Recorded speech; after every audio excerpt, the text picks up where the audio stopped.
नमस्कार दोस्तों, आप सबको unknown common man YouTube channel के लिए फिर से स्वागत है।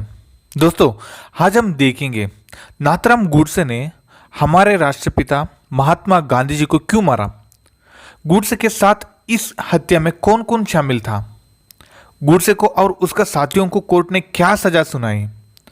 गोडसे को कोर्ट का प्रश्न के लिए इसका उत्तर क्या था।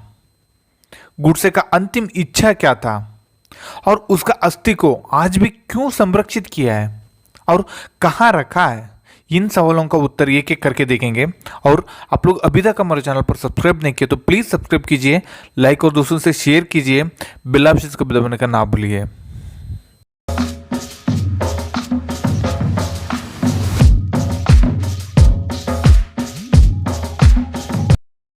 मित्रों, 30 जनवरी 1948 को सूरज धीरे धीरे निकल रहा था और ठंड के कारण चारों भुजाएं धुंधली हो गई थी। ठंड चलते दिल्ली सभी सड़कें सुनी रही। मोहनदास करमचंद गांधी रोज की तरह सुबह 3 बजे उठकर अपनी दिनचर्या का काम करते थे, लेकिन उस दिन शाम 5 बजे 17 मिनट की घटना ने पूरी दुनिया को झकझोर कर रख दिया था। ये एक आदमी के रूप में इतना क्रूर कौन होगा जिसने साम्राज्यवाद के पुराने जमाने के इतिहास महान ओरड के नेतृत्व में दुनिया के सबसे शक्तिशाली खिलाफ अहिंसक का संघर्ष की नींव रखी थी। लेकिन ऐसा ही नाथूराम गोडसे ने किया। इस तरह वो दिन इतिहास का पन्ने में छोड़ गया।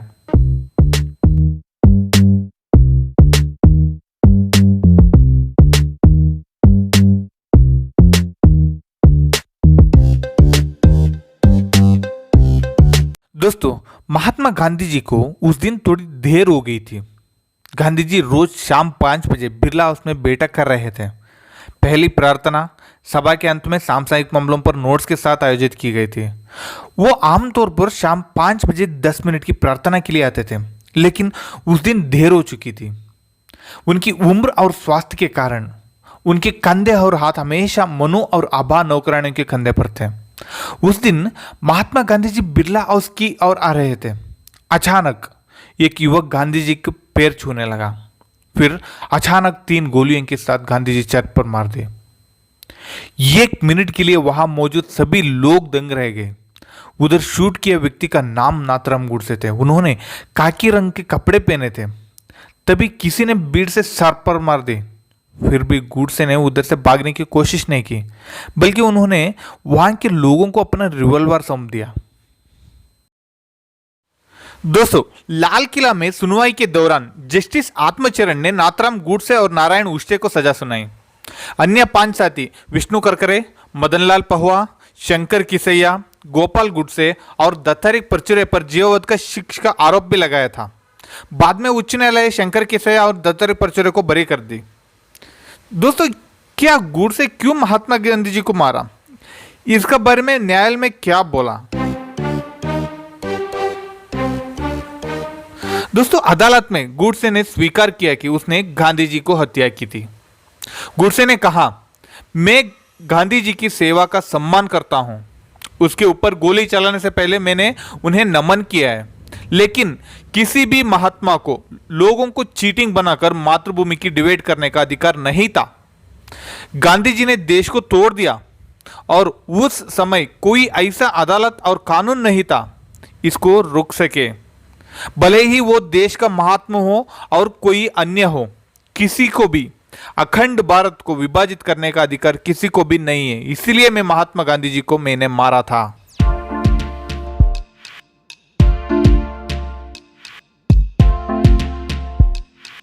दोस्तों, गोडसे की भतीजी हिमानी सावरकर ने क्या कहा।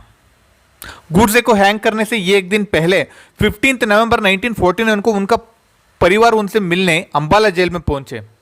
उनमें से एक गोडसे के भतीजी और गोपाल गोडसे की पुत्री हिमानी सावरकर भी थी। इतिहास पर कई पुस्तकों और लेखों में नाथूराम गोडसे को पागल या साइको कहा गया था। हालांकि एक माध्यम से हिमानी सावरकर ने कहा कि गोडसे के कोई उद्वेग या आवेश से गांधी जी को नहीं मारा। उसको पता था वो क्या करने जा रहा है। और एक इंटरेस्टिंग बात है कि उस समय वो एक संपादक भी थे।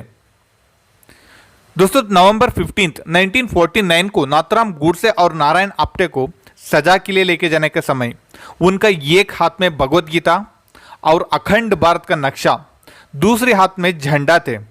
उन्होंने यांग करने से पहले नमस्ते सदा वत्सले जैसे नारे लगाए गए थे। दोस्तों, बीबीसी के साथ एक इंटरव्यू में हिमानी सारोरकर ने कहा कि उनका शरीर हमें नहीं दिया गया था, उसे जेल की कार में उसको शवा को बिठाया गया और पास की घग्गर नदी में ले जाया गया। वहां सरकार ने अंतिम संस्कार किया, लेकिन हमारी हिंदू महासभा के हत्री नाम के एक कार्यकर्ता ने उस जगह जाकर चिते आग बुझने के बाद अस्थि को डब्बे में रख दिया गया। आपकी जानकारी के लिए यह जानना आवश्यक है कि गूडसे की अस्थियां आज भी संरक्षित है। हर 15 नवंबर गूडसे हाउस में शाम 6 बजे से रात 8 बजे तक एक कार्यक्रम होगा जहां उनके मृत्यु पत्र को पढ़ाया जाएगा और जनता को सुनाया जाएगा। दोस्तों, गूडसे परिवार उनकी अंतिम इच्छा को सम्मान करते हुए उनका चिता भस्म को चांदी के कटोरे में रखा है। हिमानी सारोरकर ने अपनी बात कंटिन्यू करते हुए गूडसे का लेटर में यह लिखा है कि मेरा कुछ अस्थि को रक्षा करे, इसे तब नष्ट करे जब सिंधु नदी अखंड भारत में बहती है और एक बार फिर पूरे भारत का निर्माण करती है। दोस्तों, आप लोग नीचे कमेंट करके बताइए कि गूडसे जो किया वो सही या गलत। दूसरे मार्ग से भी इसको बता सकता था, वो भी एक आदमी को हत्या करना गलत या सही। मित्रों, आप लोग अभी तक हमारे चैनल पर सब्सक्राइब नहीं किए तो प्लीज सब्सक्राइब कीजिए, लाइक और दोस्तों से शेयर कीजिए, बेल आइकन को दबाने का ना भूलिए। और एक इंटरेस्टिंग वीडियो के साथ मैं नेक्स्ट वीडियो में मिलूंगा। जब तक miss me and bless me. जय हिंद, वंदे मातरम।